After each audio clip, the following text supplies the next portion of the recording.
Trust Me Travel presents a series of travel narratives from around the world entitled Travel Time with Robert and Tracy. This narrative is for Milan, Italy. Milan is located in the north part of the country. Generally flying international, you will arrive at Malpensa Airport. There's several airports around Milan. The airport is about 30 miles outside of the city center, and you can take a taxi. Quite expensive, but it's better to take the train. Follow the signs at the airport, buy your ticket at the automated machine, get on the train. 20 minutes later, in a comfortable seat, you will arrive down at the Milan Cadorna train station. There are 3 main train stations in Milan. This is Cadorna. Grab a taxi. There's many there at the taxi stand. Tell the taxi driver which hotel you want to go to. Sit back and relax through the maddening traffic. The taxis are metered. Just make sure that the taxi driver puts down the flag. Enjoy the ride to your hotel. The best way to get around Milan is by subway. Find the big M. That indicates a metro station. Buy your ticket at the automated machine. Study the map and you can get pretty close to where you want to be.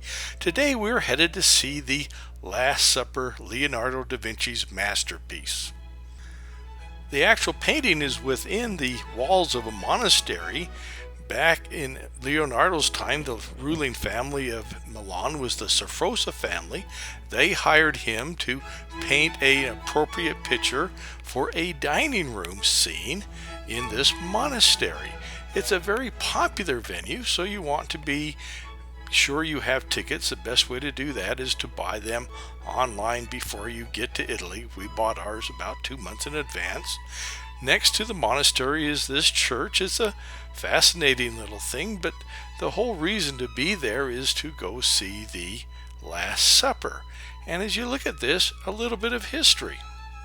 The monastery was bombed by American and British planes over the years. Part of the monastery that held the painting was in fact hit, and the Last Supper was protected by forethought by having placed sandbags in front of it. On the opposite wall of the Last Supper is this painting. You'll notice it's pretty plain and typical of the period of time. The power of the Last Supper is that it departs from that period of painting, and you get the perspective of the whole room that you can see here. But Leonardo was experimenting with a new type of paint. It didn't work so well. The top picture is what it looks like today. The bottom picture is what it should look like. Very powerful picture. One of the nice things about it is they only let 25 people in it at a time to view it, so it's not so crowded. Leaving the monastery, this was pointed out to us. US was Italian for underground shelter. This was a leftover from World War II. Milan was heavily damaged during the war, but has been rebuilt. Again, this is Cadorna train station, one of 3. Outside the train station was this interesting statue. This statue looks like, and in fact is, a sewing needle. Standing up here, you can see the thread going through the eye of the needle. Down through the needle, the thread wraps around it. The thread is in 3 different colors, representing the 3 different subway lines that meet underground here. In the background, you'll see the knot that ties all of Milan together. This is a symbol for the fashion industry, which is one of the main forms of revenue for Milan.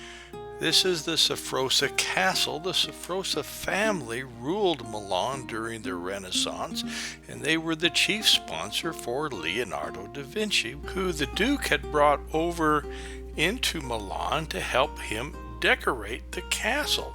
The castle had actually started as a military fortification in the 1300s, and by 1490 they were now wanting it to become a residential palace, hence the reason to have Leonardo in Milan. As the Duke saw it, there wasn't really enough work for Leonardo to do, so they sent him over to the monastery to paint the Last Supper. There is a museum within the palace here for Leonardo's work. Much of what he did in the palace was destroyed in later years, but the ceilings show the influence of his design. Leaving the castle, you cross a courtyard and head down a street, and we're headed for the Cathedral of Milan called the Duomo. The street that we're walking down is a shopping district or a shopping area. You'll see lots of little shops, some of them Italian, but also you have some American representations, which I was glad to see. But the other thing that I was interested in was some of the street artists that you would run across. This young man was in fact carving flowers out of vegetables, carrots, cucumbers, whatever they were. You had your spray paint artist as well. And Native American wannabe, he just was trying to sell CDs. This guy was playing a saw. I thought he was really very good. The interesting part, of course, is just seeing how people interact with other people. We're also off to see some other parts of the city. But you also want to see La Scala. And La Scala is this opulent opera house, world famous. Many have been copied about it. This building is, 250 years old. And you can see the private little boxes off to the side with the red velvet lining. This is just classic European opera house. But they also have a little museum that's adjacent to it, and you get to walk around and see the various costumes and read about the different performers that have established there. But across the street from La Scala is this mall. This was built back in the 1870s as a way to commemorate the unification of Italy. Prior to unification, it was a bunch of little tiny countries that kind of fought amongst each other. And Victor Emmanuel, the person who this mall is named after, united the different kingdoms into modern-day Italy. This would be considered the start of the modern mall. It is the home of Prada. This was the first Prada store ever. The tile floor has a local tradition. This is a bull, and if you stand on the bull's testicles here on the tile floor and spin around 3 times on your heel like this young boy is doing, this is to bring you good luck. And you can see him going around in the required amount of time. Here is his father doing the same thing. After the father was done, I tried it, but I'm not sure I got that much luck. On the other side of the mall is the Plaza Duomo, and the Duomo is the cathedral or the main church in central Italy. And it's a large space. There's a statue of Victor Emmanuel II there. And here is the cathedral, and it's very elaborate. The Duomo is justifiably famous. Here's some Japanese businessmen taking some photographs. And it is a unique sight. People, spend time looking at it. Very ornate on the outside, not so much on the inside. This was a facade that was added to the original building later on. It has a claim to fame, according to the locals, of having the Statue of Liberty, and you can see it here, or at least something that looks like the Statue of Liberty. They take credit for it as well. There's lots of carvings. We walk inside, and it's a very spacious building. You can see it has massive windows, massive columns. They say it took about 200 years from start of construction to the finish. But we're touring the city, and they say for every church in Rome, there's a bank in Milan, and maybe it's true. There's a lot of churches in Rome, though. But it does point out that Milan is the banking capital. Off to lunch, do a little bit of shopping in Milan, see the rest of the sights. We wander around. Here are some chocolate shoes. Not only are they chocolate colored, but they are made out of chocolate. These are intricate works of art. Farther afield, we come across some of the more high-end shopping districts. Glad to see again an American presence here. But this is where fashion began in Europe. not only for women, but we have some guy toys here as well.